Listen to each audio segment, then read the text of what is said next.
स्वामी विवेकानंद एक भारतीय हिंदू सन्यासी, दार्शनिक और आधुनिक भारत के सबसे प्रभावशाली व्यक्तियों में से एक थे, जिन्होंने पश्चिमी दुनिया में वेदांत और योग का परिचय कराया। उनका जन्म नरेंद्रनाथ दत्त के रूप में हुआ था और वे रामकृष्ण परमहंस के मुख्य शिष्य थे। उन्होंने भारत में राष्ट्रीय चेतना जलाई और भारतीय संस्कृति को विश्व पटल पर पहुंचाया, जिसके लिए उन्हें रामकृष्ण मठ और रामकृष्ण मिशन की स्थापना का श्रेय दिया जाता है। उनके कुछ अमर संदेश कुछ इस प्रकार हैं। उठो, जागो और तब तक मत रुको जब तक लक्ष्य प्राप्त न हो जाए। यह केवल शब्द नहीं, बल्कि जीवन जीने का घोष है, जो हमें थकने या रुकने नहीं देता। मस्तिष्क की शक्तियां सूर्य की किरणों के समान हैं। जब वो केंद्रित होती हैं, चमक उठती हैं। उनका मानना था कि ब्रह्मांड की सारी शक्तियां पहले से हमारी हैं। वो हम ही हैं जो अपनी आंखों पर हाथ रख लेते हैं और फिर रोते हैं कि कितना अंधकार है। एक समय में एक काम करो, ऐसा करते समय अपनी पूरी आत्मा उसमें डाल दो और बाकी सब कुछ भूल जाओ। किसी दिन जब आपके सामने कोई समस्या ना आए, आप सुनिश्चित हो सकते हैं कि आप गलत मार्ग पर चल रहे हैं। एक विचार लो, उस विचार को अपना जीवन बना लो। उसके बारे में सोचो, उसके सपने देखो, उस विचार को जियो। अपने दिमाग, मांसपेशियों, नसों, शरीर के हर हिस्से को उस विचार में डूब जाने दो और बाकी सभी विचार को किनारे रख दो। यही सफल होने का तरीका है। स्वामी विवेकानंद के विचारों में ऐसी दिव्य ऊर्जा है जो किसी भी जड़ मनुष्य के भीतर नवचेतना का संचार कर देती है। यद्यपि आज वे इस भौतिक जगत में हमारे बीच उपस्थित नहीं हैं, किंतु उनकी अमर वाणी आज भी लाखों हृदयों को आलोकित कर रही है।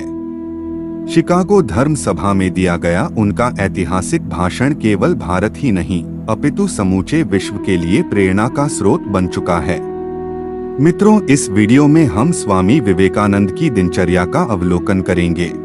हम जानने का प्रयास करेंगे कि ऐसे कौन से नियम, अनुशासन और जीवन पद्धति थी जिसने उन्हें असाधारण बुद्धिमत्ता और विलक्षण तेजस्विता प्रदान की। तो आइए और अधिक समय न लेते हुए इस प्रेरणादायी जीवन पद्धति को गहराई से समझने का प्रयास करते हैं।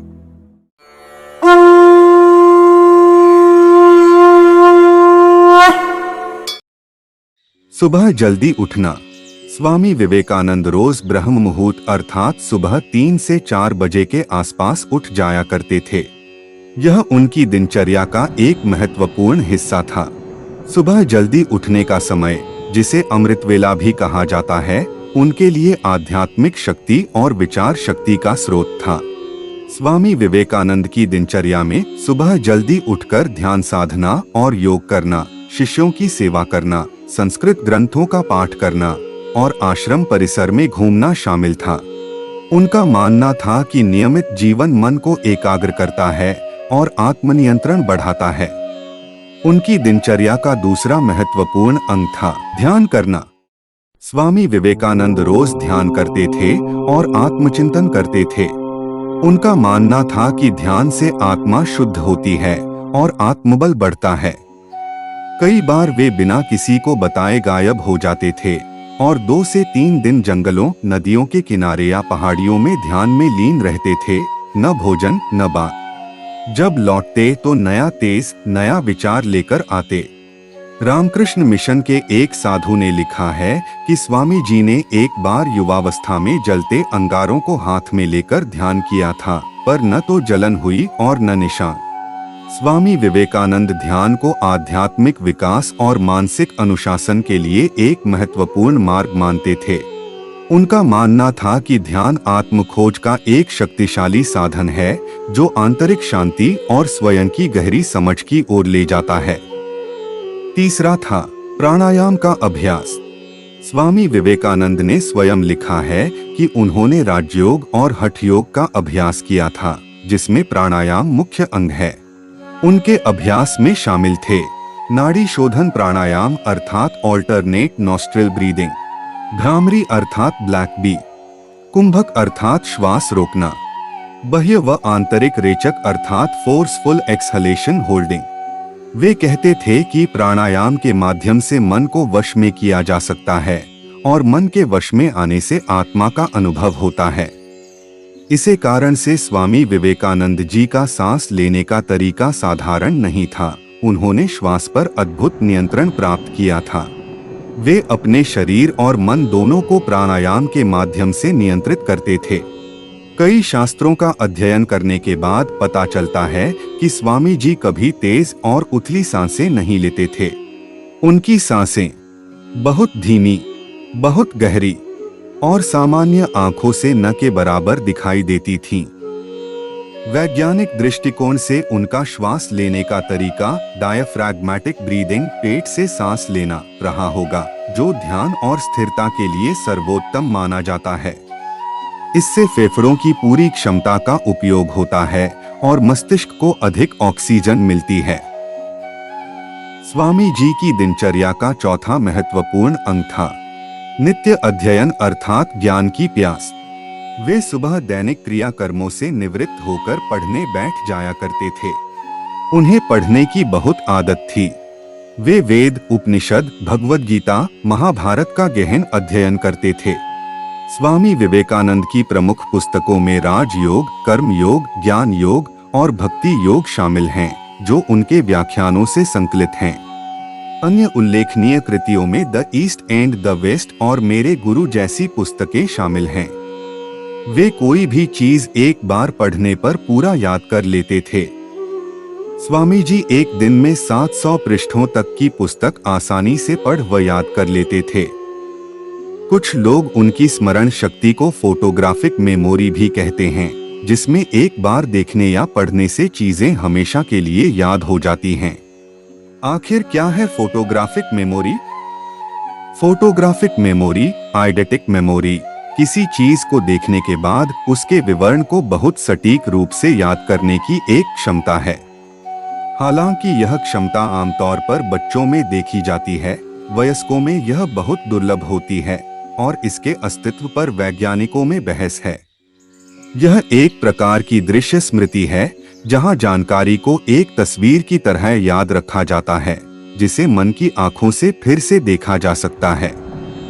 यह घटना नवंबर 1890 की है, जब नरेंद्र नाथ स्वामी विवेकानंद का पूर्व सन्यासी नाम मेरठ गए हुए थे। मेरठ प्रवास के दौरान नरेंद्र नाथ अपने भाई शिष्य स्वामी अभेदानंद के माध्यम से स्थानीय पुस्तकालय से प्रतिदिन एक पुस्तक उधार लेकर पढ़ते थे और अगले दिन उसे वापस कर देते थे। स्थानीय पुस्तकालयाध्यक्ष यह मानने को तैयार नहीं था कि नरेंद्र नाथ किताबें पढ़ रहे हैं। उसे लगता था कि वे कुछ भी नहीं पढ़ रहे हैं, बल्कि यह सिर्फ दूसरों को प्रभावित करने की कोशिश है। एक दिन उसने स्वामी अभेदानंद के सामने अपनी शंका स्पष्ट रूप से व्यक्त की। यह सुनकर नरेंद्र नाथ लाइब्रेरियन के पास गए और विनम्रता से बोले, महाशय, मैंने सभी किताबें बहुत ध्यान से पढ़ी हैं। अगर आपको कोई संदेह हो तो आप हमसे उधार ली गई इन किताबों के बारे में कोई भी प्रश्न पूछ सकते हैं। लाइब्रेरियन ने उनसे कई प्रश्न पूछे और नरेंद्र नाथ ने हर एक प्रश्न का सही उत्तर दिया। लाइब्रेरियन को बहुत आश्चर्य हुआ। कुछ सालों बाद नरेंद्र नाथ खेतड़ी गए और 7 जून 1891 से 27 अक्टूबर 1891 तक वहीं रहे। मेरठ के पुस्तकालयाध्यक्ष के बाद खेतड़ी के राजा अजीत सिंह भी नरेंद्र नाथ की पढ़ने की शैली के साक्षी बनने वाले दूसरे व्यक्ति थे। उन्होंने ध्यान से देखा कि नरेंद्र नाथ कोई किताब पढ़ते समय बस उसके पन्ने जल्दी जल्दी शुरू से अंत तक पलटते थे और यही उनका पढ़ना होता था। वे पूरी किताब पढ़ डालते थे। जिज्ञासु अजीत सिंह ने नरेंद्र नाथ से पूछा कि यह कैसे संभव है। नरेंद्र नाथ ने बताया कि जब कोई बच्चा पढ़ना शुरू करता है तो वह एक बार में एक अक्षर या वर्णमाला पढ़ता है, और जब वह उस एक अक्षर को पढ़ता है तो उसका पूरा ध्यान उसी पर केंद्रित हो जाता है। धीरे धीरे बच्चा बड़ा होता है और अभ्यास के साथ अब वह एक बार में एक शब्द या 2-3 शब्द आसानी से पढ़ सकता है। इसी तरह अगर कोई अपनी एकाग्रता शक्ति बढ़ाता रहे तो वह एक नज़र में ही किताब का पूरा पन्ना पढ़ सकता है। उन्होंने यह भी बताया कि ऐसी शक्ति प्राप्त करने के लिए 3 चीजें अत्यंत आवश्यक हैं: संयम, अभ्यास और एकाग्रता। 5वां और आखिरी परंतु सबसे महत्वपूर्ण, ब्रह्मचर्य व्रत का पालन। स्वामी विवेकानंद ने ब्रह्मचर्य को आत्मशक्ति, मानसिक स्पष्टता और ऊर्जावान जीवन का मार्ग बताया है, जो सभी प्रकार की सफलता की कुंजी है। उनके अनुसार ब्रह्मचर्य विकारी वासनाओं को नष्ट करता है, मन को पवित्र विचारों से भरता है और व्यक्ति को उन्नत विचारों के शिखर पर ले जाता है। उन्होंने स्वयं 12 साल के अखंड ब्रह्मचर्य का पालन करके अपनी इंद्रियों पर पूर्ण नियंत्रण प्राप्त किया और इसी से उन्हें दर्शन शास्त्र जैसे विषयों पर आसानी से बोलने की शक्ति मिली। स्वामी विवेकानंद ने विवाह नहीं किया था, वह जीवन भर अविवाहित रहे और उन्होंने ब्रह्मचर्य का पालन किया। उनके पास कई विवाह प्रस्ताव आए, लेकिन उन्होंने सभी को अस्वीकार कर दिया, क्योंकि वे इस माया से ऊपर उठने और परमात्मा में लीन होने का लक्ष्य रखते थे। एक बार अमेरिका में एक महिला ने स्वामी विवेकानंद से विवाह करने की इच्छा व्यक्त की। महिला ने कहा कि वह उनके जैसा प्रतिभाशाली और सुशील पुत्र चाहती थी। स्वामी जी ने विनम्रता से उसे अपना पुत्र बनने का सुझाव दिया, जिससे उसकी इच्छा पूरी हो सके। स्वामी जी स्त्री मात्र को माता, पुत्री या बहन के रूप में देखते थे, जिससे कामवासना के विचारों का समूल नाश हो जाता है। विद्यार्थी, गृहस्थी या साधु सन्यासी, सभी के लिए ब्रह्मचर्य आवश्यक है। ब्रह्मचर्य वह शक्ति है जो किसी भी व्यक्ति को दुनिया को हिलाने की क्षमता देता है। यही असली पुरुषार्थ है। दोस्तों, यह तो थी स्वामी जी की संपूर्ण दिनचर्या।